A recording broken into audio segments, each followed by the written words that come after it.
Mirëmbrëma të nderuar.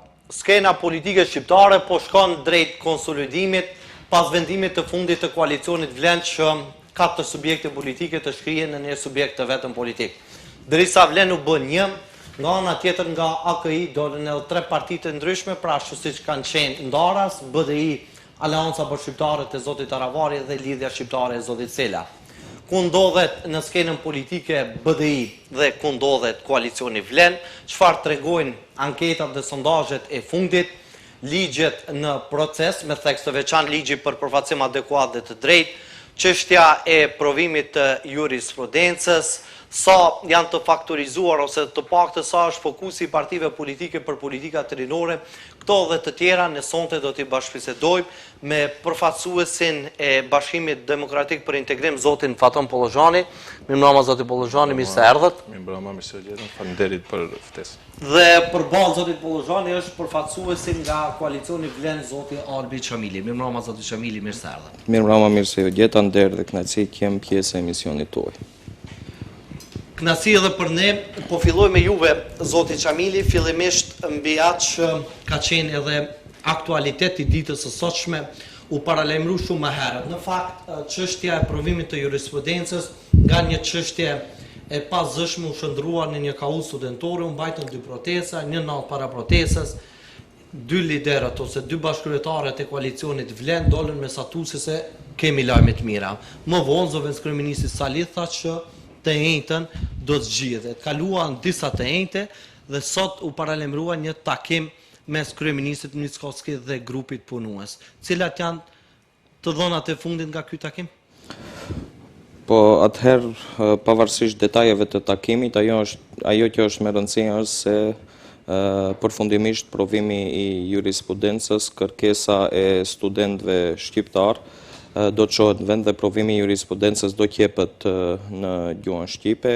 Këtu ka një dakordim mes neve si Vlen, gjithësisht liderëve Bilal Kasami dhe Izet Mexhiti dhe partnerit tjetër të koalicionit VMRO, gjithësisht kryeministrit Kristian Mickovski. Takimi që është mbajtur sot mes grupit punues dhe kryeministrit Mickovski dhe zëvendës kryeministrit Bekim Sali ka qenë për t'i finalizuar detajet. Ajo që është me rëndësi është se provimi i jurisprudencës është zgjidhur me zgjidhje ligjore, jo me punë gjysmake ashtu siç kemi parë nga pararendësit tonë, që kanë bërë propagandë se kanë zgjidhur ca çështje dhe në fund ka dalë se i kanë bërë vetëm për sy e faqet e opinionit, përveç se kemi dakordsi se kjo çështje do të zgjidhet, ne kemi vendosur edhe kërkesa dhe parime që i kemi përmendur në opinion. Parimi i parë është normalisht ajo kërkesë që kanë studentët që ky provim të jepet në gjuhën shqipe. Parimi i dytë është se me të parimi i parë, si do të jepet në gjuhën shqipe? Sepse draft versionin që e ka publikuar ose të paktën që e ka ndarë me opinionin publik, zoti Sali ka thënë që nga 7 provime 5 do të jepen në gjuhën shqipe, 5 provime teorike, ndërkaq që provimet praktike do të ngelin akoma në gjuhën maqedonare. Pjesa teorike do të jetë e tëra në gjuhën shqipe. Si mund të jetë pjesa praktike në gjuhën shqipe kur BD-ja e ka lënë gjuhën shqipe mangut në gjykata?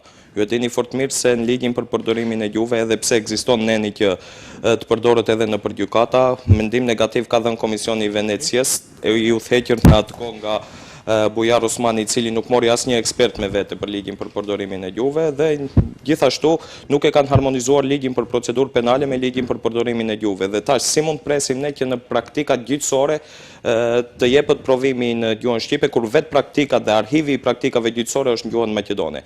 Ju e dini se para hyrjes së studentit në provimin e jurisprudencës duhet ta bëjë edhe një lloj praktike në gjykat apo në profesion në bazë të fakultetit, gjithsesi fakultetit juridik që ka kryer.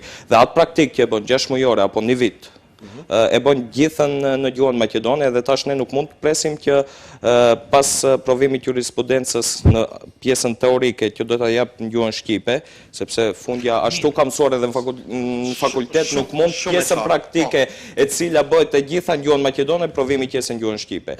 Po edhe për këtë ne kemi asistuar dhe do të ketë tash përkthye sa forma tjera të asistimit, po edhe për këtë kemi gjetur zgjidhje. Ajo që është me rëndësi një ndër këta parimet është se do të ketë zgjidhje ligjore dhe nuk do të rregullohet sa përsye faqe, dhe parimi i tretë është se kjo zgjidhje të jetë e mbrojtur nga gjykata kushtetuese, që jetë e mbrojtur juridikisht, që mos na vi rasti si punë e balancuesit të gjërave tjera që nesër gjykata kushtetuese të na shfuqizoj.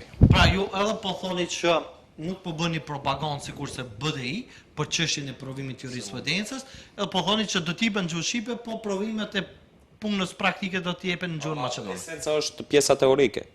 Si kam mësuar në fakultet gjuhë shqipe, do jep provimin edhe tash a ka qenë kërkesë studentëve që si e kemi gjuhën e fakultetit, ta kemi edhe provimin e jurisprudencës. Kjo do të bëhet. Po edhe provimi i jurisprudencës do të jetë gjuhë shqipe. Po jo i tëri. Po pjesa praktike është gjuhën maqedone, se e kalon BDI-ja në gjuhën maqedone. Edhe tash ju të vazhdoni ngjajshëm. Po jo ngjajshëm, po ne duhet një herë ta rregullojmë ligjin e procedurës penale, ne ta futim gjuhën shqipe në gjykate. Zoti Çamili, po e vulosni që të vazhdojë akoma të mos respektohet gjuha shqipe në gjykata. Jo, ne me këtë zgjidhje ligjore një herë e rregullojmë problemin e parë, provimin në gjuhën shqipe, pastaj vinë me rente dhe tjerë. Nuk mund ne për 2 vite të bëjmë atë që BDI-ja se bëni për 24 vite. Ata dëgjojmë zotin Pollozhoni pak pasaj do të them. Sinqerisht vjen keq kur dëgjoj këtë lloj arsyetimi për një zgjidhje e cila nuk është as pak serioze, do kisha thënë është skandaloze dhe është tallje me kërkesën e studentëve pikëparë dhe me situatën në cilën ndodhet vendi. Jo, për hir korreksi studentët e refuzuan, thanë që nuk e pranojnë këtë zgjidhje. Aty ka pas, domethënë, qendrim nga ana e studentëve, qendrim publik që e kanë refuzuar këtë lloj zgjidhje dhe mendoj se kjo lloj zgjidhje është tamam ashtu zgjidhje siç i ngjan Vleni, domethënë, Vleni si parti e gjysmave e krijuar, vetë se zgjidhje gjysmake mund të propozoj, ndërsa çdo dështim të tyre në raport me partnerët e tyre të koalicionit mundohen të arsyetojnë me atë propagandën e krijuar tashmë nga qendra të ndryshme të tyre me sulme ndaj BDI-s. Sa i përket asaj që tha kolegu Albi, do kisha thënë se fillimisht mburrën se po bëjnë zgjidhje ligjore. Këtë zgjidhje, të cilën ne nuk jemi dakord dhe e përsërita e thash qendrimin tim, në cilin ligj e basojnë. Nëse nuk kishte ligj për gjuhët i cili mundson studentëve dhe aplikimin e gjuhës shqipe në institucione në masë, të gjerë të përdorimit, këto nuk mund të bisedoshin për zgjidhje. Bashkimi Demokratik për Integrim e din gjithu opinioni gjatë periudhës që ka qenë në qeverisje, mandatën e kaluar ka sjellë një ligjin për përdorimin e gjuhëve, ligj i cili i mundson studentëve në këtë rast se nuk ka harmonizuar ligjin për provimin e jurisprudencës me ligjin për përdorimin e gjuhëve. Tash ligji është i qartë, ligji për gjuhët. Dhe këtë debat e kemi bë dhe mendoj se është debati e zauruar, Albi, dhe ju kisha rekomanduar dhe ju mos hyni në këtë çështje sepse dëmtoni edhe pozicionet e juaja edhe në qeverisje. Se nuk bëhet një akt normativ Ministri i Drejtësisë mbas ligjit për përdorimin e gjuhëve që provimi jepet gjuhës. Vetëm pak. Ligji për gjuhët është i qartë. Neni 23 paragrafi 4. Mendoj që edhe qytetarët më e kanë mësuar këtë çështje. Po, disa herë është përsërit dhe ne humbim kohë jo për eksponentëve të BDI-s. Sidomos për ju që është çështje e qartë ligjore, nëse dikush e kundërshton atëherë nuk di çka më thon. Po ligji qartë ka definuar këtë çështje. Gjitha aktet në ligjore, të cilat nuk harmonizohen me ligjin për përdorimin e gjuhëve brenda një afati një vjeçar, vlen dispozitat e ligjit për gjuhët. Se bën asnjë në as tjetrën. Pra Bedin, lejo të them, kjo është absurde.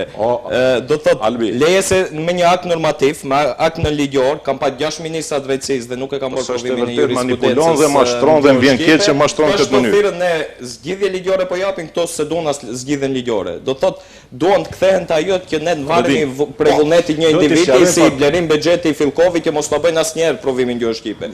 Ktu s'ka më vullneti një individi, nuk është vullneti i Krenarllogos, nuk është vullneti i Fillkovit, nuk është vullneti i blerim buxhetit, sepse asnjëherë ata s'da bënin në gjuhën shqipe. Po vim ne dhe po e bëjmë zgjidhjen ligjore që provimi i jurisprudencës përgjithmonë qet në gjuhën shqipe. Aq frika nga Fillkovi, që kur ja përmendin emrin do t'i shtojnë edhe një emër tjetër për ta relativizuar atë përmendjen e Fillkovit. Vetë pak se manipulojmë dhe vjen keq, sinqerisht. Tash duhet më i thënë sendet ashtu siç janë. Manipulojmë opinionin. Përmendim ish ministrat e BDI-s. Ligji për përdorimin e gjuhëve është miratuar në vitin 2018 dhe ka hyrë në fuqi në vitin 2019. Ministrat të cilët i referojnë nuk e kanë pas këtë mundësi ligjore në periudhën që e kanë ushtruar funksionin e Mirë, po kanë ministrit. qenë ministra Tash është e qartë, zotri Abedin. Po, zoti Pollashari. Nuk është është e qartë situata. për ta bërë ligjin e jurisprudencën gjuhë Ka shqipe. ligj për gjuhët, i cili ja mundson dhe i obligon institucionet që ta zbatojnë ligjin për gjuhët, dhe ka edhe sanksione mbas këtij ligji për institucionet të cilat nuk e zbatojnë këtë ligj. Tash në pamundësi të bindin partnerët që me një akt të thjesht këtë çështje ta rregullojnë dhe t'i përmbushin kërkesat e studentëve në këtë rast, këta mundohen të gjejnë fajtor në të kaluarën dhe fatkeqësisht të ofrojnë një zgjidhje e cila Ju e ne quani kemi thënë, gjysmake, po. jo që është gjysmake, po është edhe varrosja në mënyrë e ligjit për gjuhët. Mirë. Si keni sovetin edhe një gjë çto, jo shumë qesharake se BDI-a thirrët se ne kemi pat ministër mbasi është miratuar ligji për përdorimin e gjuhëve. 5 vjet ka qenë pushtet pas miratimit ligjit për përdorimin e gjuhëve. Tash po flasim si me qenë opozit 5 vjet. Ti përmende një emër konkret. Po ja, krenologa, partneri Ti ju përmende një emër konkret. Krenologa ka qenë në studio në emision dhe e ka sqaruar qartë veprimin e tij në lidhje me këtë çështje dhe ka dorëzuar propozime dhe ka qenë pikërisht s'ka pat asnjë lloj procedure. Një akt normativ në fjalë, krenologa e keni përmend, ka nxjerr dëshmi, domethënë ka kaluar në qeveri, ka dërguar në parlament. Propozim ndryshime ligjit. Nuk është desh të dërgohet fare në parlament. Me një akt do e zgjidhte. Pse e keni kthy parlamenti me ardhjen e Afrimgashit nga parlamenti, kjo çështje është kthy. Jo që nuk e keni miratu. Jo, do e zgjidhim tash. Jo që nuk keni sjell akt.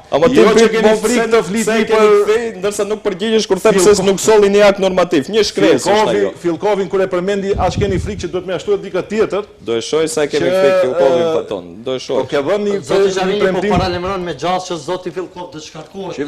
Jo, unë nuk mund t'jap ashtu konstatime, për atë janë partnerët e koalicionit, janë liderët e Vlenit, po ne normalisht se do të kërkohet përgjegjësia dhe zoti A Xhamili ishte sot në takim zoti Fillkov?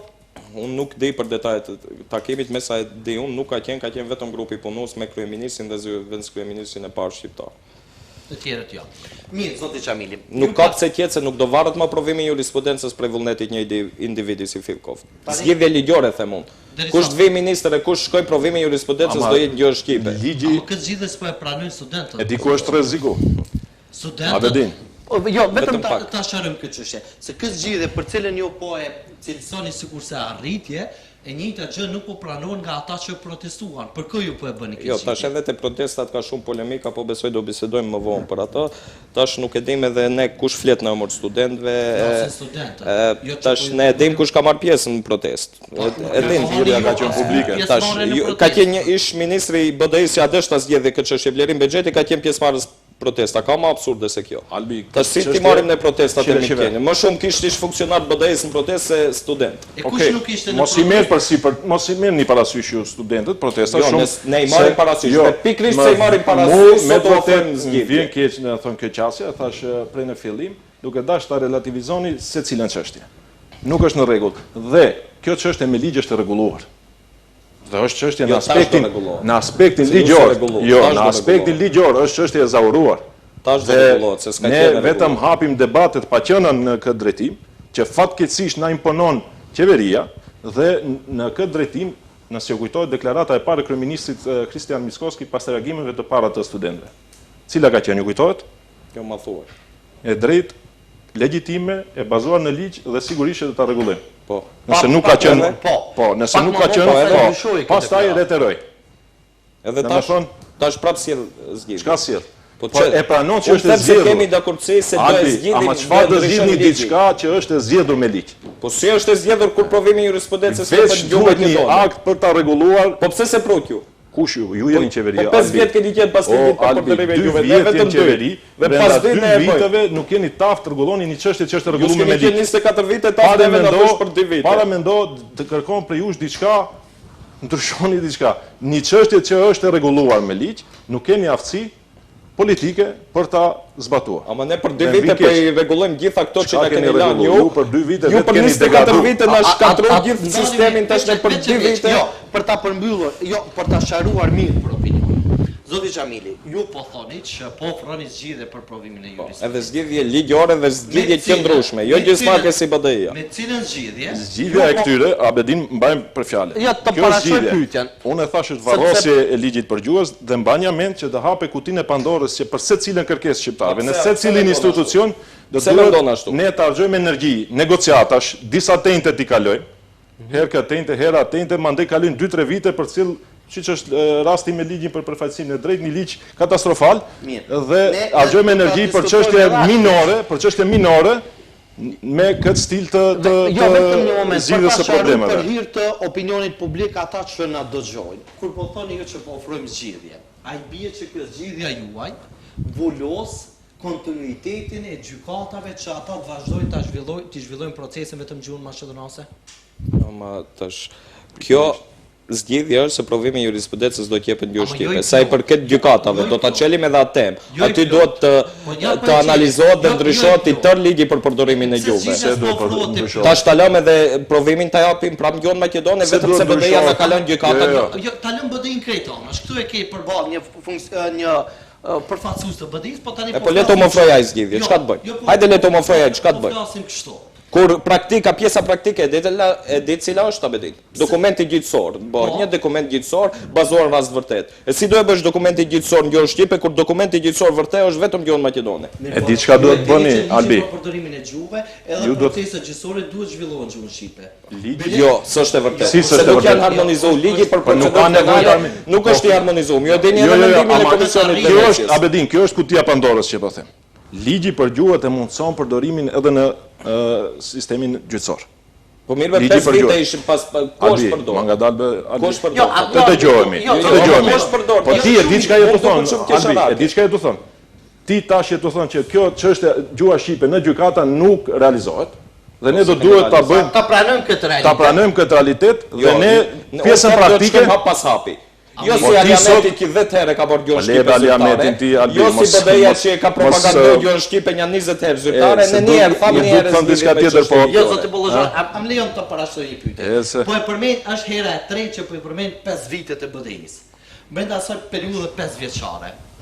Edhe ju jeni bërë pjesë e qeverisë zoti Xhamili. Edhe si lëvizje Besa, edhe si alternativë, ose ju nxjerrën, ose ka të janë dy versionet. Ashtu nuk nxjerrin kur para qeverisë ministri joni atëhershëm dhe 40 ministra dhe funksionarë të tjerë. Ka dhënë, ama tash mos ashtu personale, atëherë ka qenë ministri i lëvizjes Besa. Tash folim për funksionarët e lëvizjes Besa në atë kohë, jo për sot çka janë. Cilin vit është bë pjesë lëvizja Besa e qeverisë? 2020. Po pse atë u bë pjesë një qeverie që nuk e kishte zgjidhur çështjen e jurisprudencës atë kohë? Ne u bëm pjesë e qeverisë që të kontribuojmë në atë qeverin këto çështje. E pam se ne u shkon dhe dolëm.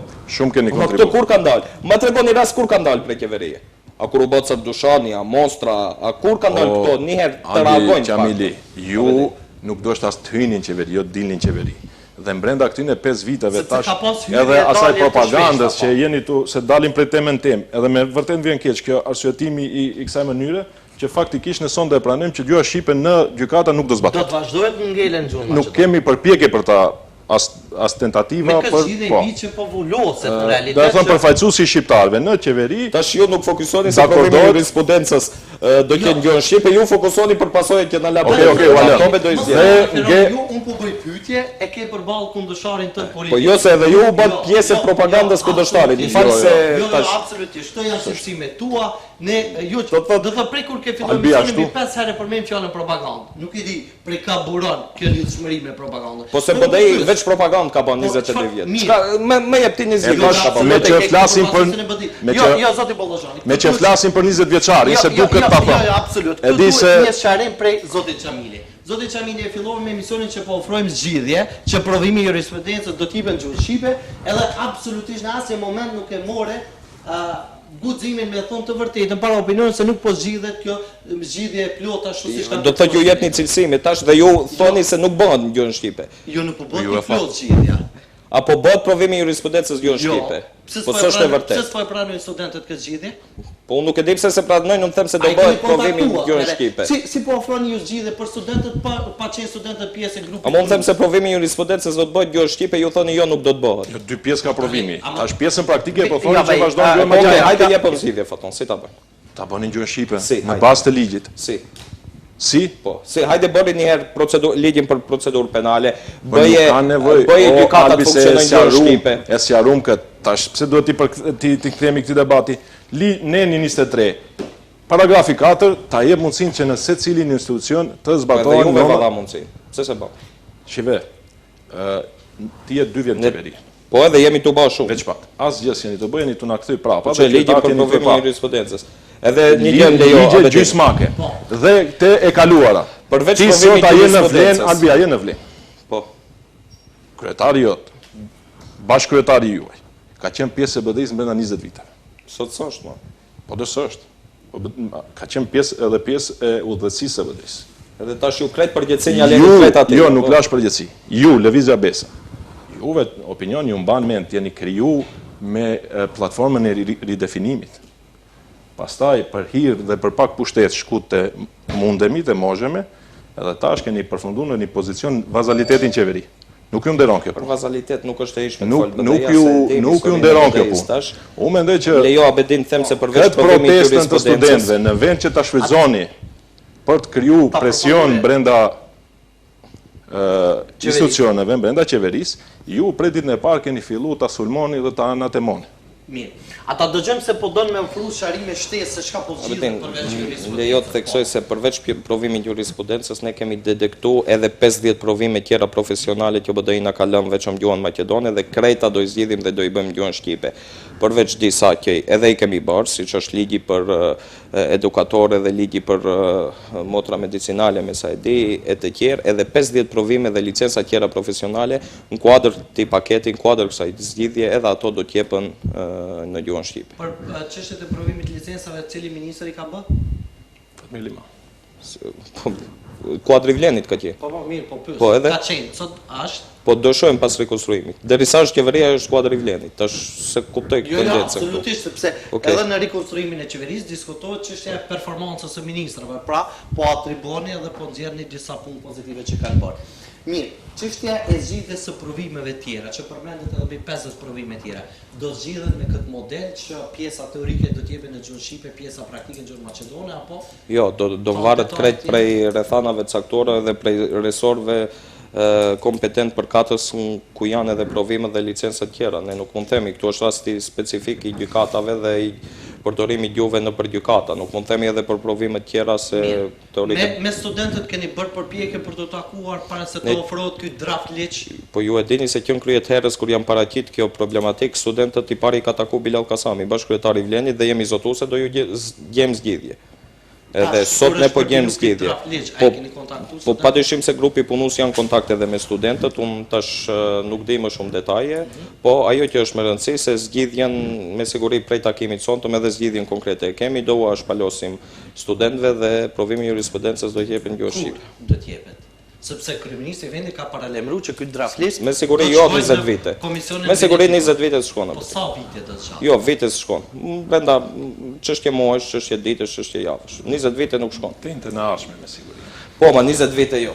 Zoti Pollozhani, e dini që në protestat e studentëve që janë organizuar, koalicioni Vlen ka akuzuar që prapa protestave qëndron BDI. Ju keni marrë pjesë në protesta? Po, personalisht, mendoni? Po, personalisht ka marrë pjesë edhe në protestën e parë studentëve, edhe në protestën e dytë. 6 prill dhe 18 maj. Po, edhe do të marrë pjesë edhe një protestë tashme nëse studentët do ta kishin organizuar, sepse, siç e thash për fillim, kërkesa e tyre është krejt legjitime. Atë e kanë konfirmuar edhe vetë përfaqësues të qeverisë, po konfirmon edhe ligji. Ndërsa ajo siç ka thot Vleni, unë e thash për fillim, Vleni mundohet ta relativizoj secilën çështje duke tentuar që të godas edhe studentët në këtë rast. Sa i përket protestës, çështja është e qartë, ka një grup të studentëve të cilët organizojnë, ndërsa ne prej fillimi kemi përkrah studentët, qoftë me grupin parlamentar të deputetëve, kur ata janë adresuar me rezolutën të cilën deputetët e Vlenit nuk patën guximin ta përkrahin në rezolutën të cilën ata e ofruan në parlament. Pse nuk e përkrahen në rezolutën deputetët e Vlenit, zoti Qamili? Sepse është vetëm përsye faqe të opinionit, ne edhe njerë nuk duhet përsëritëm, ne po bëjmë zgjidhje ligjore. Kush e bën përsye faqe të opinionit? Po, opozita, ju. Po kërkesa e studentëve ka qenë. Po jo, rezoluta kujt ka qenë? Është, domethënë, kjo është konfirmim e asaj që e thash. Se studentët nuk e bën rezolutën nëpërmjet partisë që është pushtet, që mund t'u zgjidh hallin, po nëpërmjet. Jo, studentët kanë shkuar te dy grupet parlamentare, i kanë Po, takuar. edhe ne u gjejmë zgjidhje, ju bëni rezoluta për PR. Çfarë zgjidhje? Po ja be unë ta sqarova deri tash. Kjo është tragjike. Jo, nëse bëhet provimi i jurisprudencës gjuhën shqipe, tragjike në mënyra dhe thua ju lumt se provimi do bëhet me zgjidhje gjysmake. Me zgjidhje gjysmake, të cilat gjysmake se ju njëni dhe paseni balancuesin e ligjin për medresën. Shive, ne mund diskutojmë për gjitha ato çështje, edhe për balancuesin, edhe për çështje tjera. Jo, për ta përfunduar këtë çështjen e jurisprudencës, pra ju po vlerësoni që zgjidhja që ka tani deri në këtë moment është vetëm propozim, sepse akoma s'ka konkrete asgjë. As detajet e takimit sa shumë nuk i dim, madje kjo do të shkojë në një proces sepse është kështu është paktën është prezantuar se do të shkojë edhe në Komisionin e Venedikut, edhe ky propozim ju e vlerësoni që kjo zgjidhje nuk është adekuate dhe nuk i përmbush kërkesat e studentëve. Ne tham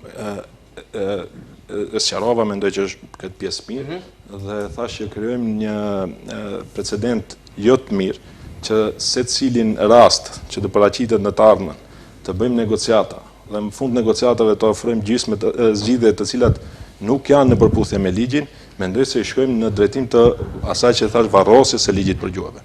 Edhe në këtë rast sa i përket se dëgjova idenë për ta dërguar ligjin në Komisionin e Venecias.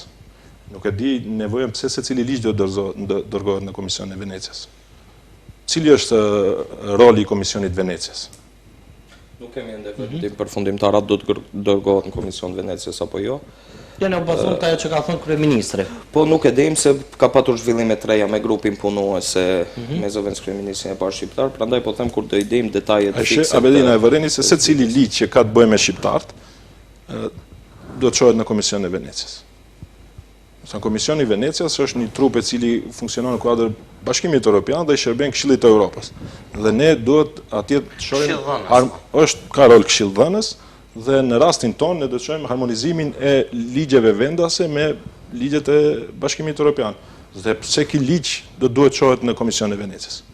Kjo është në konform të asaj, domethënë që ne të argjojmë energji për çështje të këtilla të cilat do të ishin zgjedhur prej momentin e parë që studentët dolën publikisht dhe mos e traumatizojmë as studentët dhe as opinionin me një çështje të këtij tillë, sepse realisht mendoj që ka dhe shumë shqetësime më të mëdha. Kanë shqetësime më të mëdha qytetarët në vendin tonë, të cilat qeveria duhet t'i adresojë dhe t'i zgjidhë. Zoti Çamili, ju keni ofruar zgjidhje për jurisprudencën që 5 provime në gjuhën shqipe teorike dhe 2 provime do të ngelin pjesën praktika, do të ngelin në gjuhën. Po edhe te pjesa praktike normalisht do ketë intervenime që të kenë ndihmën asistimin që gjitha tjetë e përkthyer në gjuhën shqipe. Po për shkaqe procedurale nuk mund ta bësh dokumentin ligjor në gjuhën shqipe se BDI-ja na kalon ashtu normal.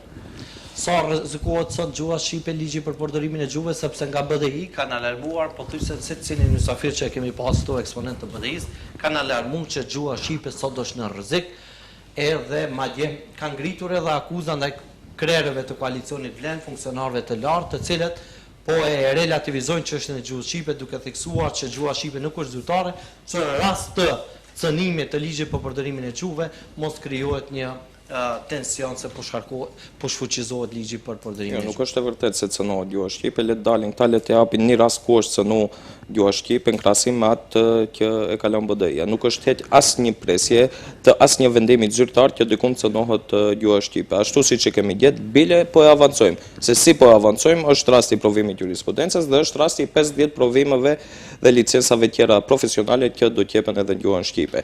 Sa i përket çështjes kush ja ka hallin dhe gajlen gjuhës shqipe, unë sot e pash një informacion që më tronditi se në vitin 2024, konkretisht muajin janar të këtij viti, kur kryeministër teknik ka qenë Talat Xhaferi, kishte dërguar propozim ligj në parlament për mbrojtjen e gjuhës maqedonase të standardizuar.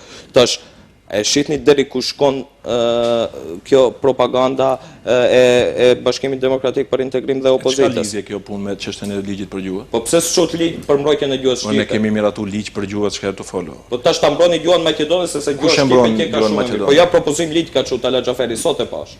propozim ligjin. Në çfarë date është me që? Në muajin janar 2024, nuk e di fiks datë. Sepse me 28 janar është bë vetë se kryeministër teknik. Është Po mund të jetë edhe në shkurt. Sot e kam pa vend Se propozim. tash situata rreth ligjit të gjuhëve, ne e shohim atmosfera nga përfaqësuesit e qeverisë, nga ministrat e kësaj qeverisë.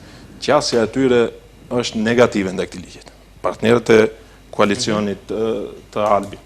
Me thonë ke raste konkrete, që ka qenë Ministri i Arsimit në Tetov në zona e Nevska në rastin me gazetarët, dhe ju e dini se cili ka qenë reagimi i saj, dhe shumë eksponentë të tjerë të cilët japin mesazhe dhe qendrime publike në drejtim të asaj të krijimit të një klime e jo të favorshme për zbatimin e ligjit për gjuhët.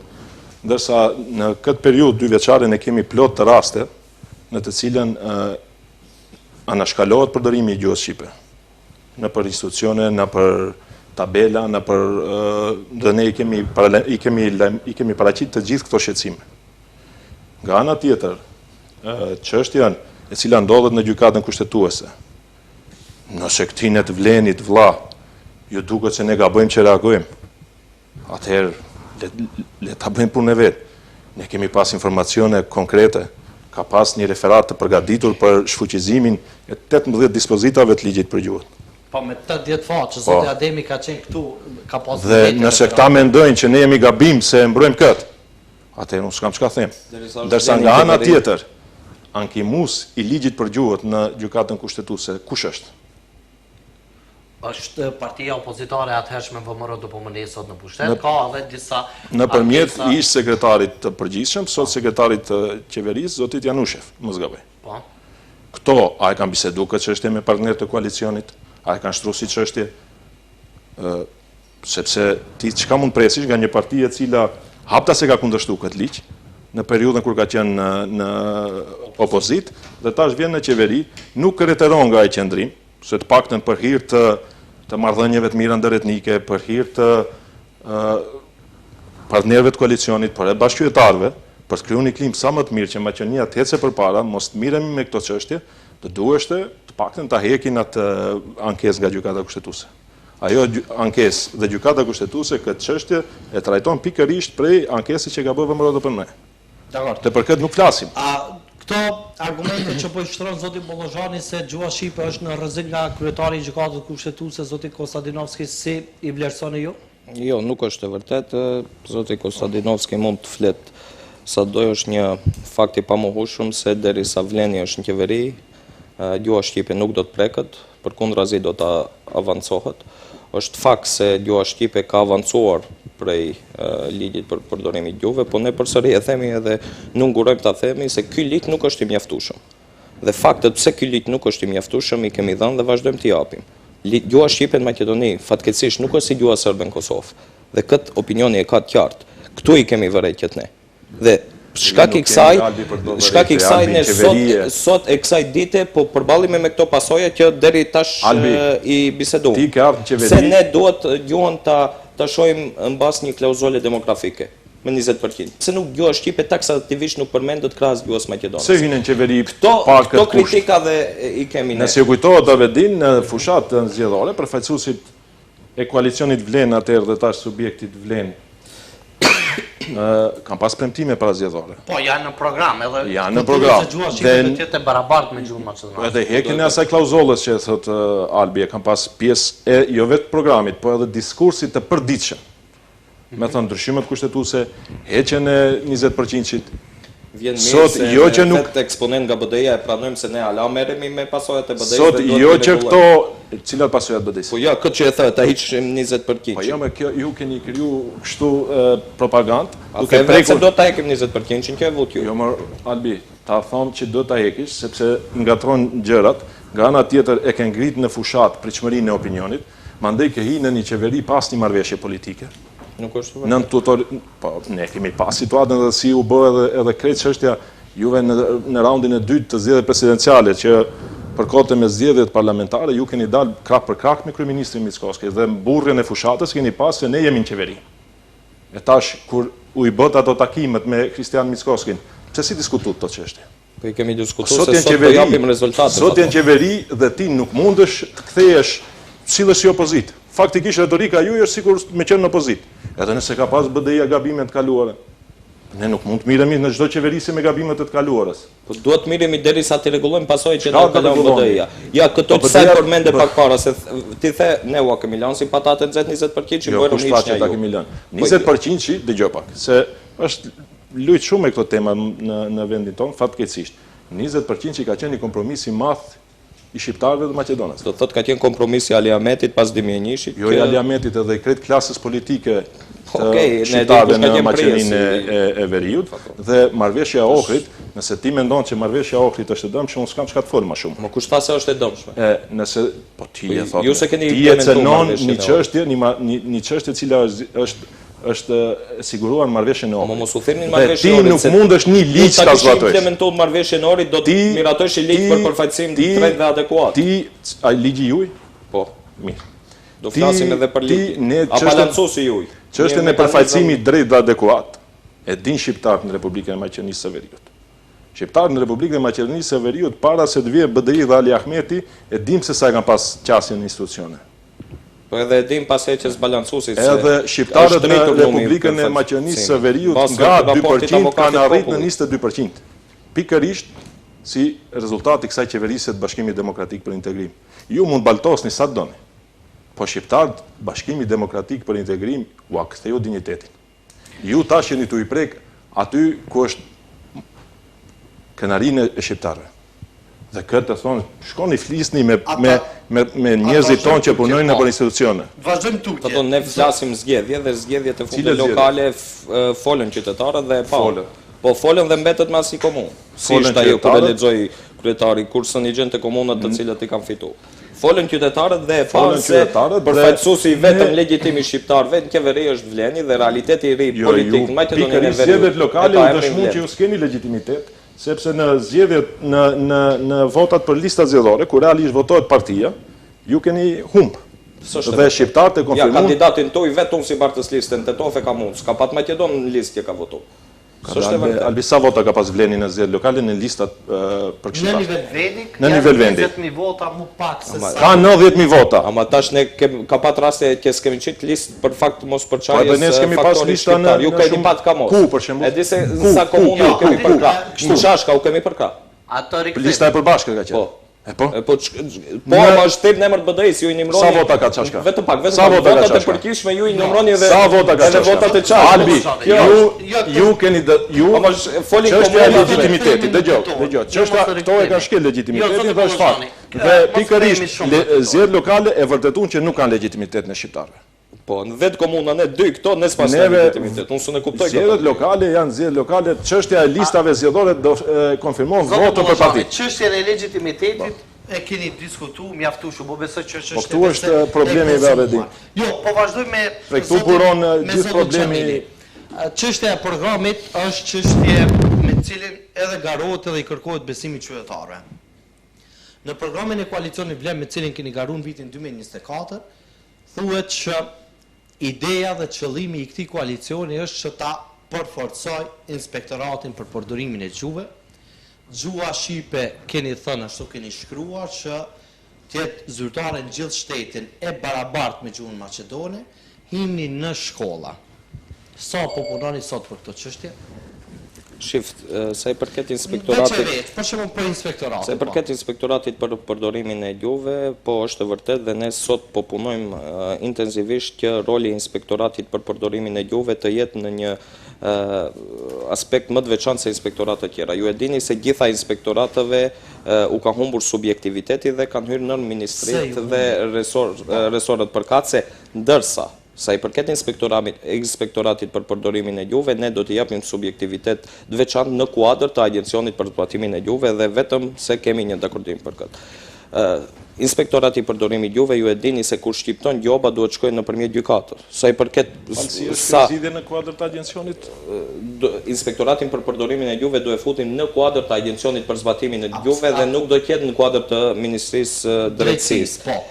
Dhe kështu ja shton peshën edhe agjencionit edhe inspektoratit për përdorimin e gjuhëve. Për shembull, inspektorati ka qenë organi vetëm juridik, tashmë është aktualisht sot ku po flasim është nën kompetencat të Ministrisë. Dhe do të ketë në kuadër të Agjencionit për zbatimin e Po kanë gjuhës. qenë veç edhe agjencia Po tash fuqizohen të dyja në një, hala më mirë. Pse do të vitë një Maqedon kryet agjencisë për zbatimin e gjuhëve? Për këtë them se ja shtojmë peshën. Se erdhi zoti Stojković në krye të Ministrisë për Sistem Politik.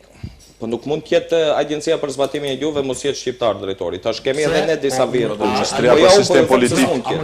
Qeverisjen tonë s'mund ketë. Tash BD-ja mund vit vjen aty edhe Po BD-ja ka qenë edhe s'ka vendu aty Albi. Ju e keni vendu Stojkovićin. Ju erdhët nuk po thoni të gjuhës shqipe. Se kur po thoni të agjencisë. Ma dhe ligji ashtu është. Pse ligji s'është për gjuhën shqipe? Po prandaj. Po do thotë prapë merremi me pasojat BD-s apo? Me cilat pasojave Albi? A merresh hala me dikush jo shqiptar. Jo, këtu të ndalemi tek inspektorati, sepse edhe nuk lejove ta përfundoj sa i përket inspektoratit. Për shkak se nuk e dhove shërimin e duhur. Derisa në program ju shkruan që do ta përforconi inspektoratin, edhe sot jemi në një realitet tjetër ku inspektorati për përdorimin e gjuhëve është nën kompetencat të Ministrisë së Drejtësisë për dallim që ka qenë si organ i veç i përveçëm kompetencat të Agjencionit për zbatimin e Tash a do të bëjmë prej dy institucioneve do të bëhet sigurt dhe prej dy institucioneve do të krijoni një institucion? Se kemi dakordim që Inspektoratit për përdorimin e gjuhëve dhe Agjencionit për përdorimin e gjuhëve bëni numrin e drejtorëve shqiptar. Jo, me tash ne ja shtojmë peshën. Ama ja shtojmë peshën tash ama mirë kjesë në Ministri Drejtësisë sa në Agjencion për zbatimin e gjuhëve. Ka qenë organi vetëm Po mund ta bëjmë edhe siç ka qenë. Më shumë i shtohet pesha nëse të dy institucionet fuzionohen në një, se të dyja kanë të bëjnë me zbatimin e gjuhës Tash dy shqipe. institucioneve bëni një. Çfarë rezultati ka dhënë Inspektorati për përdorimin e gjuhëve në kohën e BD-s? A e dini se brenda 4 viteve inspektimet janë sa gjysma e drejtorit tonë që ka bërë inspektime brenda 2 viteve, edhe duke marrë parasysh se një vit ka pat probleme procedurale, këtu besoj e dini. E dyta, gjobat nëpërmjet Inspektoratit për përdorimin e gjuhëve ju e dini se kalojnë nëpër gjykatë. Do thotë për ta dënuar ndonjë institucion, Inspektorati për gjykatët e kemi jashtë funksionit. Po jo, prit ta përfundoj se nuk është kështu. Tash lejon ta përfundoj. Kanë kaluar nëpër gjykatë. Kemi dërzu propozim ligj, po prit me ta përfundoj obedin. Propozim ligji jon është që mos kalojnë nëpër gjykat, po të ketë gjoba automatike nëpërmjet Inspektoratit për përdorimin e gjuhëve. Dhe kjo është e arritur e madhe. A di sa ka shku procedura për një gjobë 2 vite, edhe atë një dënim kemi prej kur është formuar Inspektorati për përdorimin e gjuhëve. Ai e dim bashkëmirë se kush është dënuar. Kush është dënuar? Ministri Jeton Shaqiri. Paramendohet tash. Shive, kjo unë e ta thash, është një propagandë. Ministri Jeton Shaqiri ka qenë këtu në pikërisht në këtë studio dhe ka arsyetuar që është shumë mirë. Unë e kam thënë edhe në debat tjetër, edhe ajo është një lajm i mirë nëse inspektorati në atë kohë ka dënuar një ministër. Po ministri Jeton Shaqiri në bazë të raporteve prej periudhën që është emëruar si ministër ka arritur në mbi 60% nivelin e zbatimit në Ministrinë e Arsimit. Dhe shumë mirë ka bëm inspektoriati, në atë kohë ka funksionu inspektoriati, dhe këtu duhet të ketë parasysh se përsëritemi, e propaganda se BD-ja s'bëri asgjë. BD-ja krijoi institucione, krijoi inspektoriat dhe krijoi agjencion për gjuhët, për përdorimin e gjuhëve. Dhe këto dy institucione burojnë nga ligji për gjuhët. Ligji për gjuhët, e tham, ka rinë në fuqi në vitin 2019. Abedin, të krijosh institucion nga fillimi, nuk është një çështje aq e thjeshtë. Ju e dini, keni qenë në rrjedha me informacionet për mungesë të inspektorëve, për mungesë të personave të cilët adekuat, të cilët do të punësoheshin në agjencionin e gjuhës, dhe megjithatë përfaqësuesit e BDI-s në atë kohë në këto institucione arritën të ti krijojnë, dhe nëse e shefti agjencionin për përdorimin e gjuhëve, shifje hape faqen zyrtare të tyre, shifja sa aktivitete ka. Drejtori i agjencionit sot e gjen vetëm në për aktivitete partijake. Nuk e shef në statistika në asnjë institucion, drejtori i BDI-s për 4 vite ka bërë sa gjysma e inspektiveve që ka bërë drejtori brenda 2 viteve dhe fatonim thotë të kundërta. Të krijojë një institucion që ta solli në një nivel nga zero. Edhe çfarë efikasiteti pat? Hajde tregom ku është përmirësuar gjuha shqipe mbas inspektoratit. Po prishe besë ashtu keni nisë. Jo, do e bëjmë më efikas, do i bëjmë gjobat automatike, jo të shkojnë nëpërmjet zyrtarëve gjykatës për 2 vite për një gjobë. Ore, ajo çështje nuk zgjidhet ashtu. Si zgjidhet? Po ju dua mohoni njerëzve të drejtën e ankesës? Secili njeri mbas secili dënim ka drejtë ankese. Ju nuk mund t'ja mohoni drejtën e ankesës. Ma këtu nuk është ashtu. Dhe tjetra, do të shkoje edhe gjoba shkojnë në gjykatës. Tash për ta pas qartë, a krijojnë një institucion prej 2 Po, kështu tha, zoti. Se nuk e sqaron, jo. Ideja kështu ishte. Do të thonë Konkretisht nuk mund të jap hiqet detaje, po e di inspektorati. se inspektoratit për përdorimin e gjuhëve dhe agencionit për zbatimin e gjuhës ne do t'ja shtojmë peshën. Edhe do t'i bëjmë efikase. Këtë mund ta garantoj dhe këtë Ju është mirë t'i trajtoj. bëni efikase. Për shkak se për momentin u janë heq kompetenca. Edhe një gjë që është e vërtet, këtë duhet ta dinë qytetarët. Inspektorati për përdorimin e gjuhëve do të ketë status më të veçantë se inspektorat të tjera dhe kjo është më e rëndësishme. Tjetra, propaganda juaj e opozitës është e parëndësishme. Okej, vazhdojmë me tema tjera, sepse koha po ikët, derisa ju e kurrizoni se arritje zgjidhen për jurisprudencën, tjetër kohë keni cilësuar ngjashëm edhe rregullimin e çështjes së përfacimit përmes një propozim ligji i cili tashmë vetë se ka arritur në kuvend. Zoti Çamili, në këtë çështje kemi diskutuar këtu edhe me përfaqësues ekspertësh që kanë marrë pjesë anëtarët e grupit punues, mes tjerash kemi diskutuar me persona që kanë edhe përgjegjësi politike. Mes tjerash, zoti Sela nga këtu tha që si do të rregullohet për propozim ligjin, tha e para punë në zoti Sela që është një propozim cilin unë e kam paguar, por nuk e kam propozuar për shkak se i kam mungu komponenta politike, tha është i gatshëm ligji siç e kam përpiluar, zoti Vetaje e ka dërguar në Vlend dhe pasaj në qeveri, po mes tjerash për të konkretizuar në pyetje. Si do të rregullohet përfaqësimi adekuat i shqiptarëve në institucione përmes këtij ligji? Atëherë, së pari, ne po rregullojmë me ligj një kategori kushtetuese për që rrjedh nga marrëveshja e orit, ligj i cili është dashur të miratohet kyç në vitin 2003, po pushteti i atëhershëm vendosi që këtë çështje ta rregullojmë me një mekanizëm, me një instrument digjital, balancuesin, instrument i cili në vitin 2024 u rrëzua poshtë dhe u shfuqizua nga gjykata kushtetuese, por duhet të theksojmë këtu se heqjen e balancuesit e ka kërku edhe vetë BDI-ja, qeveria e atëhershme në kuadër të reformës së administratës publike, ku ministrat e BDI-s kanë nënshkruar mendimin për të heqë balancuesi. Kush e ka propozuar atë vendimin e qeverisë më pasurish? Qeveri krejt ministrat atëherë. Jo, në secilin pikë propozohet nga institucioni i përkatës. Atë ligj kush e ka propozuar nëse për hir të opinionit publik? Do më thush Azir Aliu. Jo, nuk du të thonë pyes. Po edhe çka dush të arsjetosh, tu se ka qenë krejt ministrat e BDI-s. Po ta rrëzoj propagandën tonë.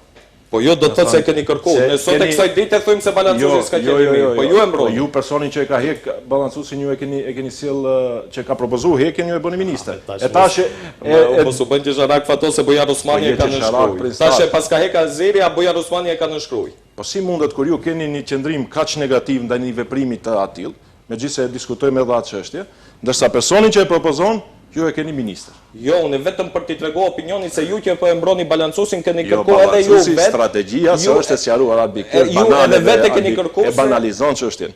Ajo strategji ka qenë në drejtim. Po më faton ti e banalizon duke thënë se Azeri ka propozuar. Po, është e vërtetë. Atë opinioni se Azeri e ka propozuar se edhe krejt ministrat e BDI-s se BDI-ja ka bërë diçka keqe, e ka hik balancë. Jo, ne po i tregojmë opinionin se edhe përkundër faktit se BDI-ja e mbron balancuesin, vetë ka kërkuar të hiqet. Ajo nuk ka kërkuar të hiqet, prap manipulon. Ka propozuar një strategji për avancimin e kësaj çështje. Brenda të cilës ka qenë edhe heqje. Dhe gjen mekanizmat se si të jetë më e përsosur. Edhe mekanizmi duhet të jetë ligj. Dhe ne sot aty po e sjellim ligjin për përfaqësim drejt dhe adekuat, i cili do të rregullojë përfundimisht përfaqësimin e drejtë dhe adekuat të shtet.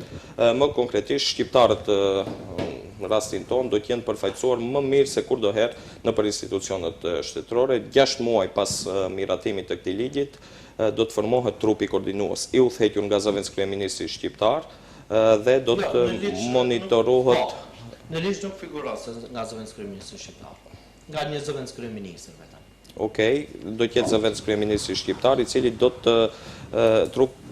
do të monitorojë të gjitha institucionet. Institucionet duhet të japin raport para qeverisë dhe ajo që është më e rëndësishme se secili institucion do ta ketë detyrim ligjor për ta respektuar përfaqësimin e drejtë dhe adekuat. Ajo që është shumë e rëndësishme është se me ligjin për përfaqësim të drejtë dhe adekuat e rregullojmë edhe çështjen që nuk ka qenë zgjidhur me balancuesin, edhe avancimet po i futim kuadër të ligjit për përfaqësim të drejtë dhe adekuat, pra më nuk do të ketë 20 vite bashkëpunëtor i ri si ka patur në kohën e BDI-s, por edhe në avancimet nëpër institucione do të vlej ligji për përfaqësim drejtë dhe adekuat dhe do të shihen edhe tek avancimet sa janë të përfaqësuar komunitetet komunitetet tjera përveç Maqedonasve.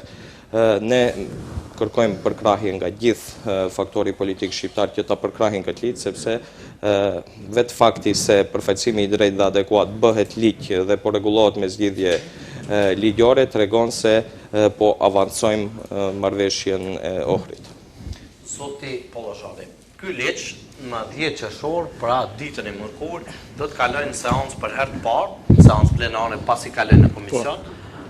Pse BDI nuk do ta mbështet këtë ligj? Do thënë ne kemi sqaruar pozicionin ton rreth këtij ligji. Që në fillim, domethënë është një propozim ligj i cili nuk ka asnjë mekanizëm, domethënë të zbatimit apo të sanksioneve dhe nuk ka as norma të tjera të cilat e formsojnë një ligj si të tillë. Për mua personalisht kjo është vetëm një pamflet apo një deklaratë e qeverisë në këtë rast, e cila jep zotime se si do duhet të bëhej. Ndërsa nga ana tjetër nuk ka asnjë mekanizëm të zbatimit të përfaqësimit të drejtë në institucione. Dhe mendoj se miratimi i një ligji i këtill, sepse kryetari i Albit, zoti Izet Mexhiti, nëse kujtohet tamam në një studio televizive kur është pyet për përbërjen e ligjit, ka thënë nuk ka rëndësi ligji mirë apo keq, po me rëndësi sjellim ligj. Tash në të kaluarën me ligje janë dënuar shqiptarët. Nëpërmjet ligjeve, ne kemi kaluar sisteme të ndryshme ku me ligje shqiptarët janë dëbuar nga puna, ku shqiptarët janë burgosur në mënyrë të padrejtë dhe arsyetimi i asaj se ne po sjellim një ligj dhe po bëjmë hatan, nga ana tjetër ne ja ulim rëndësinë një nga pikave kryesore të marrëveshjes së Ohrit. Ja ulim vlerën duke mos pas asnjë mekanizëm që garanton përfaqësimin e shqiptarëve dhe komuniteteve tjera në institucione në bazë të përqindjes të cilët ne e prezantojmë këtu në vendin tonë. Mirë, zoti Çamili, si rregullohet kjo çështje, kush është garant që përfaqësimi adekuat do të zbatohet ashtu siç duhet? Garancë është përgjegjësia politike dhe qeveria e cila do të monitorojë që gjithë funksionarët të cilët nuk do ta respektojnë ligjin. Dhe a ka sankcion më të madh se përgjegjësia politike tash po ju pjesë edhe juve? Pse ligjin për përdorimin e juve, çfarë sankcionesh kish paton? Ai pompozitet për një ligj. Çfarë sankcionesh kish ka ligji për përdorimin e juve? Pyetje konkrete, tash kështu, për hir të qytetarëve dhe për interes të qytetarëve. Nëse e marrim në institucion nivel lokal, regjistrin qendror në Tetov. Shpallet një konkurs për 5 punësuar. Si do garantojsh ti në bazë këtij ligji? Do ja respektoj, ma jep në cilin nen, ma jep në cilin nen, për shembull këtij ligji ti e definon se si ja garanton një shqiptari të punësohet. Te neni 10, duke ruajtur te neni 9 dhe 10. Ku thuhet se do të trupi koordinues do ta bëj metodologjinë dhe mekanizmin. Cili është mekanizmi? Metodologjia do të përcaktojë institucioneve përfaqësimin dhe sa shqiptar ose komunitete tjera do duhet të punësojnë. Nga ana tjetër, në rast se nuk e respekton funksionari këtë metodologji do të shkarkohet. Ka më të madhe përgjegjësi dhe sankcion se kjo. Funksionari, drejtori. Ashtu siç mbajti përgjegjësi Astrid Iseni për atë rastin e flamurit apo funksionar tjetër. Ku keni takat ju shkarkoni dikë i cili nuk zbaton një ligj. Takati juaj në këtë qeverisje përveç se shkarkoni ato zëvendës komunistat e juaj të cilët ama nuk kemi beklet si BDI-ja o Faton, nuk kemi këtë si BDI-ja, se neve nuk ka kanë hipotekë me Soravia i tjera tjera. Ne thjesht mund të vendalojmë qeverinë nëse është e nevojshme. Ju jeni rrit me idenë që të bëni si BDI-ja, po s'bëni si BDI-ja. Po s'duam bëmi si BDI-ja. Po jo të vëgjelini për të bërë si BDI-ja. Larg qoftë bëmi si BDI-ja. Atëherë ju ëndër e keni pas bëni si BDI-ja dhe atë keni e di një në për situata të ndryshme se si e keni trajtuar çështje, po pa marrë parasysh.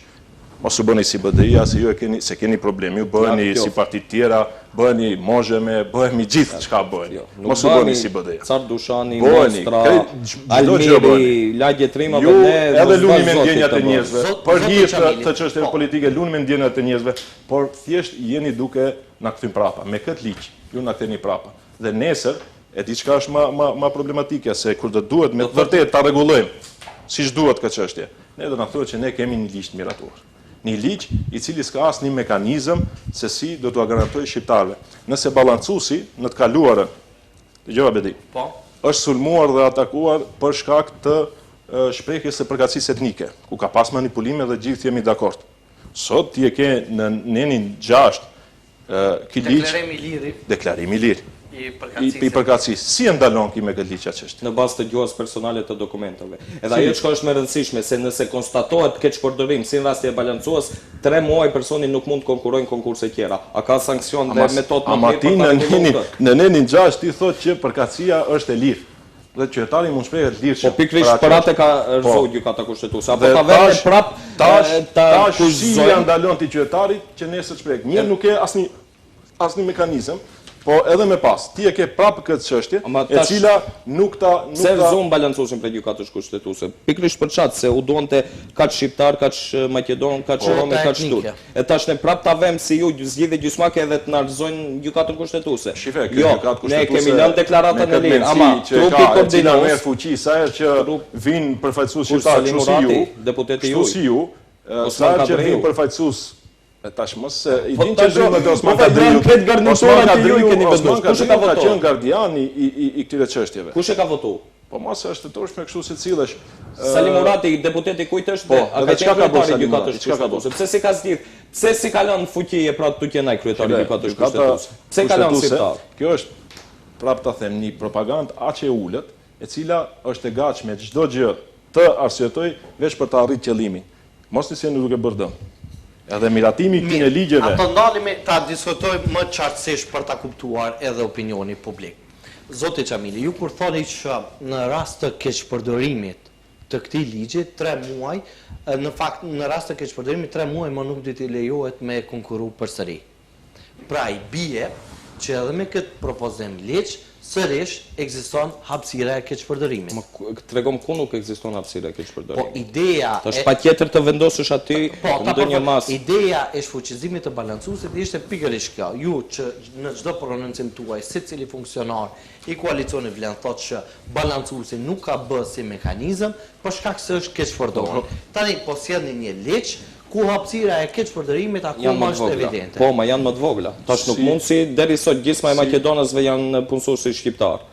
Nuk mund bën keqpërdorime aq të mëdha se balancuesi. E aq më shumë kur një person që do të hasën keqpërdorim. Si u arrit përfaqësimi i shqiptarëve në 22% me që gjysma e maqedonësve që kanë regjistruar si shqiptar. Po ju e dini se para se ta sillni balancuesin sa keni pat përqindjen e shqiptarëve. E dini se me një hof më të shpejt kanë hyrë shqiptarët në institucione. E din këtë histori. E din se pas shfuqizimit të balancuesit raporti i avokatit popullit e nxori se më shumë është rrit përfaqësimi i shqiptarëve. Do të thotë balancuesi, shkak i keqpërdorimit balancuesit e ka ngadalsuar përfaqësimin e shqiptarëve. Unë nuk them se balancuesi ka gjeni dëmshëm. Mirë po, nuk është ideali. Ideali është ligji për përfaqësim drejtë. Personalisht jam i gatshëm çdo arsyetim tuaj ta pres sepse ua kuptoj situatën në të cilën ndodhen. Me thënë, aq të pafuqishëm që ndodheni në këtë qeverisje, ju shka me ju thënë, ju dilni edhe arsyetoni edhe embroni dhe mund vjen keq për situatën në të cilën jeni realisht në situatën politike. Ky ligj, të cilin e sillni me pompozitet. Nuk mundet Karakamisheva të mendoj më mirë për përfaqësimin e shqiptarëve se sa vetë shqiptarët. Pse se përmendi profesori Jeton Shasivarin, po jeni të prirur te maqedonësit. Apo pse Karakamisheva ka bërë ligj këtu, Karakamisheva, nëse ne kemi ardhur në situatë që çështjet të cilat kanë bënë me marrëdhënie ndërretnike, ligjet të cilat kanë bënë me marrëdhënie ndërretnike, vetë vendosja e një personi i cili ka qendrime publike anti avancimit të drejtave të shqiptarëve është një provokim. Tash flet për ligjin për përdorimin e gjuhëve. Se këtu e ka dëgjoj. Profesori Jeton Shasivari ka dhënë kontributin më të madh. Tash për kohë pas edhe profesor tjetër, të cilët kanë qenë këtu në këtë studio dhe është të rjek pikërisht shkaku i këtij ligji. Nuk do të jo, ti hyn, edhe unë nuk duhet paragjykoj për persona të tjerë, për cilët dëgjoj. Tash unë e thash, nuk duhet paragjykoj edhe unë kam informacione për persona të tjerë që përmend ju. Nuk duhet paragjykoj. Ke pas rast konkret një profesor i cili publikisht ka dalë nga ai grup punës dhe ka dhënë arsyet e veta pse nuk është dakord me këtë ligj. Nga ana tjetër, vetë nëse një qeveri e cila është interesuar për relaksim të marrëdhënieve ndërretnike, për krimin e mirëbesimit mes komuniteteve në vendin tonë, do duhet që këta çështje të zgjedh nëpërmjet personave dhe figurave të cilët në opinion kanë një imazh më të mirë në raport me marrëdhëniet ndërretnike. Tash nuk mundesh Karakamisheva të dale më shqiptare se ne, mund vin keq. Kështu na keni sill situatën që personat me background anti-shqiptar të vinë dhe sot të mburren me të arritura që u aservojnë partnerëve të tyre në qeveri. Me që ju do thot asnjë nuk thënë ligji i profesorit Jeton Shasivarit, po ligji i Karakamishevës. Janë su që BDI zgjodhi ligjin që ju goditni Karakamisheva. Zoti Pollozhani, pse nuk e përmendni zoti? Po jo e përmenda për shembull Mersim Maksutin, profesor Unë Mersim nuk do të Maksuti. paradikoj për Mersim Maksuti, po profesor Mersim Maksuti ka qenë i propozuar prej Arben Taravarit dhe në moment që e ka dalë Arben Taravari prej qeverisë edhe profesor Maksuti e ka praktikuar. Kush e ka shpekullime? Pa paradikoni, e shoh se këtu ka rap Kush e ka propozuar Jeton Shazivari? e ka propozuar të gjithë Vleni. Kush të gjithë vlerë? S'ka pat person caktuar. Për profesor Mersim Maksuti ka pat person caktuar. Si munden të gjithë? Se ka qenë prurje të Arben Ama edhe Taravari. për Ju e dini këtë fakt. zoti Çabi. Për zotin Shasivari nuk munden gjithë një zëri. Tani mos Munden se gjithë qeveritë shqiptare kanë pat si lloj këshilluesi se ai se be din se edhe kryeministri i parë shqiptar Jeton Shasivari ne ka pat këshilltar se sulmon vazhdimisht. Përmendet një lider partia që ka propozuar zotin Mersim Maksuti, tani edhe zoti Shasivari është po. Unë elaborova me tregu se cili prej liderëve e ka propozuar. Jo, e ka qenë si propozimi i përbashkët se ekspert më të mirë ne nuk kemi. Kemi Kemi ekspert më të mirë. zoti Pollozhan. A tash nuk mund të luaj, nuk bëj loj fjalësh kush e ka propozuar i pari. Po unë mund ta kem propozuar i pari tash. A kupton? Jo. Tash Tani për zotin Maksuti ju përmendet një emër të përveçëm. Pse për zotin Jo, unë për rast për profesor Maksutin përmenda rast konkret sepse ishin rrethanat të Atilla që në moment që Arben Taravari lëshoi qeverinë edhe ai doli nga grupi punës, e aq më shumë kur profesor Maksuti ja ka aprovuar të gjithë mendimet e profesorit Jeton Shasivarit. Dhe këtë nuk mund ta marrë. Shive, një nuk është korrekte ne me fol për persona të cilët nuk janë këtu dhe janë profesor në sferën e tyre dhe t'i gjykojmë dhe paragjykojmë. Unë në asnjë moment nuk ta paragjykova as profesor Jeton Shazivarin. Ju gjuani dhe gjykoni njerëzit tjerë. Profesor, unë jam i prirë t'i besoj asaj çka deklarojnë. Dhe i kam ndjek me shumë vëmendje debatin mes dy përfaqësuesve sepse mendoj që ka qenë një debat shumë i fryqëm dhe unë i besoj asaj që ai deklaron dhe vërejtjet që ai ka lidhje me këtë ligj. E tash ato paragjykimet dhe baltosjet veç ju dini ta bëni Albi këtë stil. Është e turpshme dhe është mirë ta ndaloni këtë stil. Është mirë ta ndaloni këtë stil të baltosjes.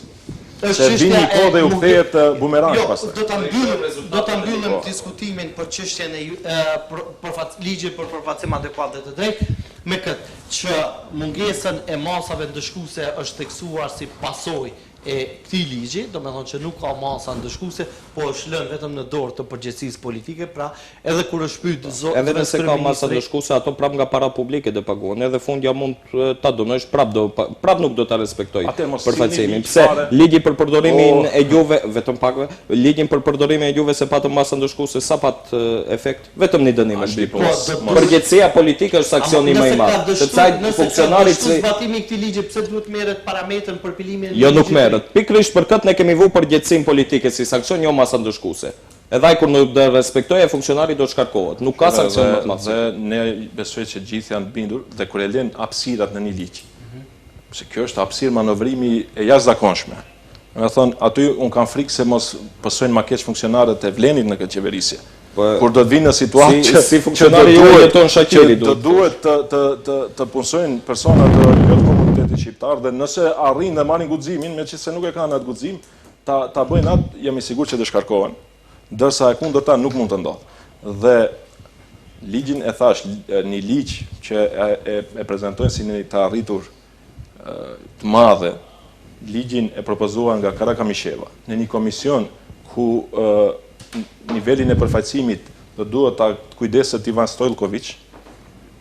Mendoj që kjo është tragjike në vendin tonë. Po kjo është situata në cilën na ka sjell Vleni në këtë qeverisje, një qeverisje e cila ashtu si filloi pa legitimitet, sigurisht që kështu do të përfundon. Po, sepse antar të trupit koordinues që përmendet ju më herët, zoti Çamili i bie që është zëvendës kryeministri, por në të njëjtën kohë është edhe nëse flasim për këtë përbërje qeveritare është edhe zoti Stojlković edhe ministri. Zëvendës do të thotë ministri për sistem politik. Po. Rastin konkret është Stojlković, nesër mund mos jetë. Por anësjell tash nuk mund të ndodhë që në vend të zëvendës kryeministrit Salit jetë një zëvendës kryeministri. Edhe pse kjo nuk është e garantuar, jo, nuk ka garantë. Askund nuk është e precizuar në ligj.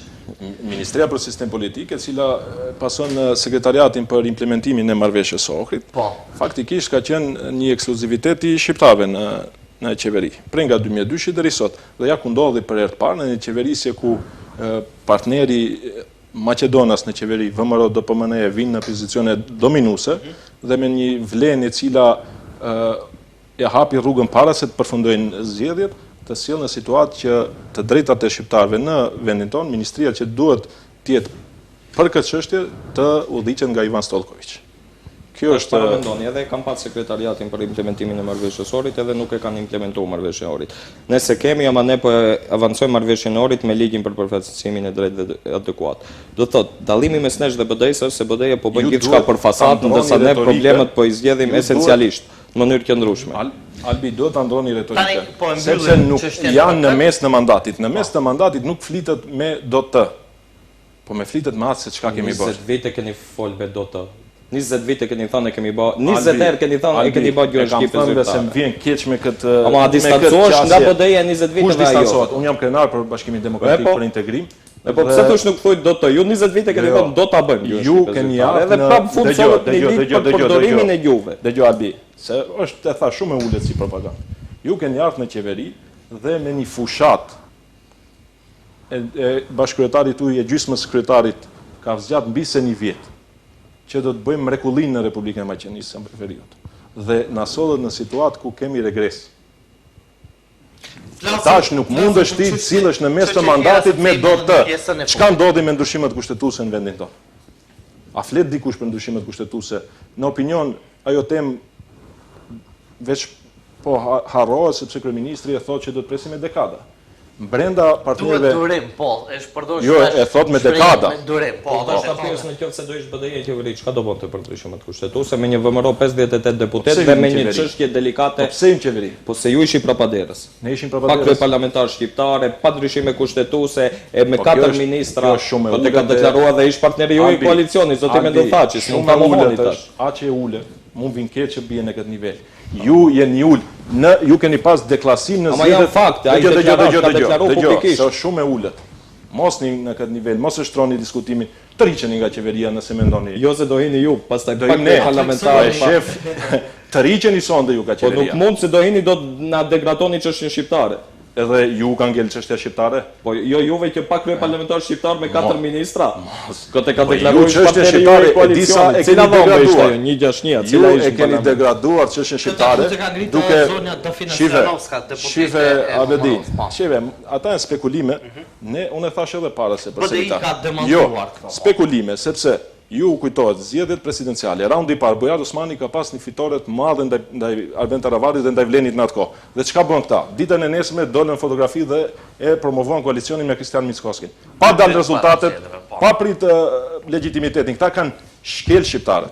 Kanë shkel legitimitetin e shqiptarëve duke mos pritur. Është e turpshme ku e kanë degraduar çështjen shqiptare. Jemi në fund edhe do të Turp diskutojmë është diskutojmë për këtë që kemi çështje. para pa. Zoti Çamili, në fushatën vitit 2024 keni thënë që me ardhjen e koalicionit Vlen në pushtet do të merr fond sëmundja e bigjozit e kazenot do të mbyllen. Çfarë po bëni për këtë çështje? Nga mbyllja e kazenove keni proklamuar se arritje distancimin 500 metra. Normalisht nuk mund bëhen gjitha Jo, po keni thënë se punët do e ta mëdha bëjmë, për një ditë. Në rastin konkret nuk mund t'i bëjmë gjithë të punë për 2 vite sa jemi në qeveri. Padyshim se kemi marrë masa dhe ju e dini se rezultatet e kësaj pune. Kemi shkuar hap pas hapi. Hapi parë ka qenë që janë mbyllur mbi 400 faqe online të bigjozit. Hapi dytë është që kemi miratuar në qeveri propozim ligj për të larguar objektet e lojrave të fatit 500 metër nga objektet shkollore, nga objektet arsimore. Nuk shkruan largim 500 metra, po shkruan Po tash edhe unë them, është një problem që do e zgjidhim pas hapi. Ju e dini se ka 70.000 sa të punësuar në këtë industri. Duke me propozim ligjin që do i largojmë 500 metra, faktikisht në vendbanimet shqiptare shumë pak ngelin se ju e dini sa shkolla kemi në për vendbanimet tona. Gjithashtu, ama nuk them unë se nuk do e bëjmë. Ne na drejtim jemi duke po bëjmë. Do ta bëjmë brenda 2028 do të bëhet. Po brenda mandatit ton, kam thonë unë, edhe do bëhet brenda mandatit ton. Gjysma mandatit. Jemi në vitin 2026, ne mandati është 4 vjeçar, apo kemi marrë hapa dhe s'mund t'i mohoj askush. Janë mbi 400 faqe online të Bigjozit. Propozim ligji është miratu që do të largohen 500 metër larg objekte varësimore. I është marrë licenca kompanisë më të madhe të kredive të shpejta. Dhe këto janë rezultate që flasin, qytetarët i shohin këto. Po, pikërisht për këtë. Edhe një fal, BDI-ja s'mund të për lojrat e fatit, se dim çka ka marrë të grupi dhe ku gjendet për parim Bajramut. Qytetarët i shohin, nëse i shef, se me që Albi ka dëshirë kështu të flasë për statistikë, nëse i shef statistikat të vitit 2025, se këto kanë bë pompozitet masë i mbyllin lojrat online. Faktikisht këta e lanë monopolin një kompanie në lojrave online. Nëse i shef statistikat, kompani që miren me kredite shpejta dhe Megavini, që është kompania e basteve online, kanë rritje 100% të ardhurave të cilën i kanë realizuar gjatë vitit 2025, kur Albi me propagandën e tij për mbyllje të rëndësishme të kazinove dhe të bastoreve për lojrave të fatit, erdhi në qeveri.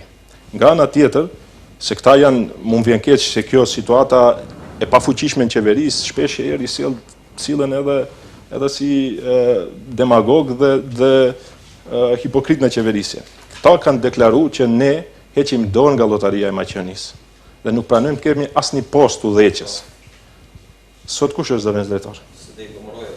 Sigurt? Po.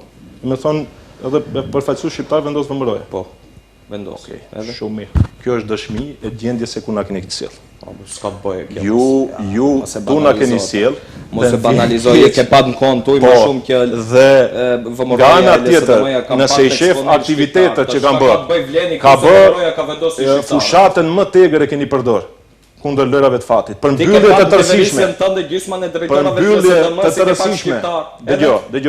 Drejtorinë e policisë financiare ka pas persona funksionar partiak shqiptar dhe nuk e ka fshef. Po edhe? Ka deputet. Nuk e ka fshef në VMRO. Cili është i VMRO? Po çka që e përmende? Çka ka? Nuk ka në VMRO asnjë përfaqësues shqiptar sa diun në strukturat udhëheqëse. Po ju ndoshta e dini më mirë se hyni më shpesh aty. Po pa marr parasysh. Ju keni udhëheq fushat agresive për mbylljen e tërësishme të lojrave të fatit. Ndërsa në momentin që vinë në qeveri, Lotaria e Maqedonisë është sponsori i aktiviteteve të cilat ato i realizojnë. Atë marrëmi tek çështje tjera se regjia po më paralemron se jemi krejt në fond. Koalicioni vlen thot se BDI në Tetov po e mbron mafian urbane, ndërkaq nga BDI akuzojnë se kryetari i komunës së Tetovës po shet tokë ndërtimore 1 euro për metër katror. çfarë po ndodh realisht në Tetov?